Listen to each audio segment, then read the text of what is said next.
नमस्कार। कभी सोचा है कि हमारी पृथ्वी पर ही जीवन कैसे मुमकिन है? आज हम उन्हीं जादुई शक्तियों को थोड़ा करीब से जानेंगे जो हमारे ग्रह को रहने लायक बनाती हैं।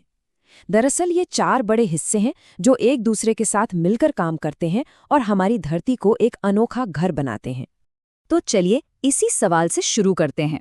आखिर हमारे ग्रह में ऐसा क्या खास है? ऐसी क्या बात है जो पृथ्वी को जीवन को संभालने वाला अब तक का एकमात्र ज्ञात ग्रह बनाती है? देखिए, इसका राज छिपा है पृथ्वी के चार बड़े स्तंभों में, जिन्हें हम कहते हैं परिमंडल। और जानते हैं, इन सब के नाम प्राचीन यूनानी भाषा से लिए गए हैं। जैसे लिथोस मतलब पत्थर, जिससे बना हमारा भूमंडल। हाइड्रो यानी पानी, जिससे बना जलमंडल। एटमॉस मतलब भाप, जिससे बना हमारा वायुमंडल। और बायोस, जिसका मतलब है जीवन, उससे बना जीवमंडल। ठीक है, तो अपनी यात्रा शुरू करते हैं हमारे पैरों के नीचे की ठोस जमीन से, यानी भूमंडल से। तो ये भूमंडल आखिर है क्या? देखिए, ये सिर्फ वो जमीन नहीं है जिस पर हम चलते हैं, बल्कि ये पृथ्वी की पूरी ऊपरी ठोस परत है। इसे ऐसे समझें कि ये चट्टानों और मिट्टी की एक पतली परत से बनी है, और इसी मिट्टी में वो सारे पोषक तत्व हैं जो पेड़ पौधों और बाकी जीवों के लिए जरूरी हैं। अब पृथ्वी की इस ठोस सतह को हम दो मुख्य हिस्सों में बांट सकते हैं। एक तरफ है बहुत बड़े बड़े जमीनी हिस्से, जिन्हें हम महाद्वीप यानी कॉन्टिनेंट्स कहते हैं, और दूसरी तरफ है पानी के विशाल भंडार, जिन्हें महासागरीय बेसिन कहा जाता है। और जरा सोचिए, हमारा भूमंडल कितना विशाल और भव्य है। इसका सबसे ऊंचा पॉइंट है माउंट एवरेस्ट, जो समुद्र तल से 8,848 मीटर की अविश्वसनीय ऊंचाई पर है। और अगर हम इसकी ठीक उलट सबसे गहरे पॉइंट की बात करें, तो वो है प्रशांत महासागर में मैरियाना गर्त। इसकी गहराई लगभग 11,022 मीटर है। मतलब अगर माउंट एवरेस्ट को इसमें डाल दिया जाए तो भी वो पूरा का पूरा डूब जाएगा। इतनी विशालता है हमारे भूमंडल में। तो ये जो बड़े बड़े जमीनी हिस्से हैं, ये 7 महाद्वीपों में बटे हुए हैं: एशिया, अफ्रीका, उत्तरी और दक्षिणी अमेरिका, अंटार्कटिका, यूरोप और ऑस्ट्रेलिया। और इन सभी को अलग करती हैं पानी की विशाल राशियां, यानी हमारे महासागर।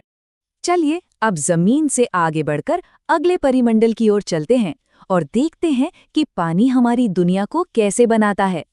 हमारी पृथ्वी को नीला ग्रह या ब्लू प्लैनेट भी कहते हैं। जानते हैं क्यों?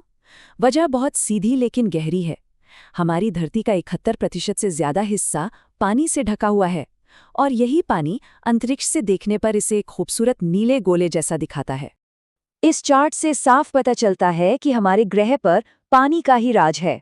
आप देखिए, पृथ्वी का लगभग 3/4 हिस्सा पानी से ढका है और सिर्फ 1/4 हिस्से पर ही जमीन है। लेकिन यहाँ एक बहुत हैरान करने वाली बात है। इतना सारा पानी होने के बावजूद हमारे इस्तेमाल के लिए जो मीठा पानी है, वो बहुत ही ज्यादा कम है। पृथ्वी पर जितना भी पानी है उसका 97.5% तो खारा है, जो महासागरों में है, और सिर्फ 2.5% ही मीठा पानी है जिसका हम इस्तेमाल कर सकते हैं। ये जो विशाल जलमंडल है, ये 5 बड़े महासागरों से मिलकर बना है, और मजे की बात यह है कि ये सब आपस में जुड़े हुए हैं। अगर हम इन्हें आकार के हिसाब से देखें तो ये हैं प्रशांत, अटलांटिक, हिंद, दक्षिणी और आर्कटिक महासागर। तो अब जमीन और पानी से ऊपर की तरफ चलते हैं। हमारे चारों ओर जो हवा का एक सुरक्षा कवच है, उसके बारे में जानते हैं। हमारा वायुमंडल गैसों का एक ऐसा कंबल है जो पृथ्वी को चारों तरफ से घेरे हुए है। ये न सिर्फ हमें सांस लेने के लिए हवा देता है, बल्कि सूरज से आने वाली खतरनाक किरणों से भी हमारी रक्षा करता है। सच कहें तो ये हमारे ग्रह का एक सुरक्षा कवच है। अच्छा, जिस हवा में हम सांस लेते हैं वो असल में कई गैसों का एक मिक्सचर है। इसमें सबसे ज्यादा करीब 78% तो नाइट्रोजन है, और जो हमारे जीवन के लिए सबसे जरूरी है ऑक्सीजन, वो लगभग 21% है। बाकी बचे 1% में कार्बन डाइऑक्साइड और आर्गन जैसी दूसरी गैसें आती हैं। पता है, हमारा वायुमंडल एक प्याज की तरह है, जिसमें एक के ऊपर एक कई परतें हैं। पृथ्वी की सतह से शुरू करें तो ये 5 परतें हैं: शोभमंडल, समतापमंडल, मध्यमंडल, आयनमंडल और सबसे बाहर बहिर्मंडल। और हर परत की अपनी अलग ही खासियत है। तो हमने जमीन, पानी और हवा के बारे में तो जान लिया। अब हम उस खास जोन में आते हैं जहां ये तीनों मिलकर एक जादू रचते हैं, और वो है जीवमंडल।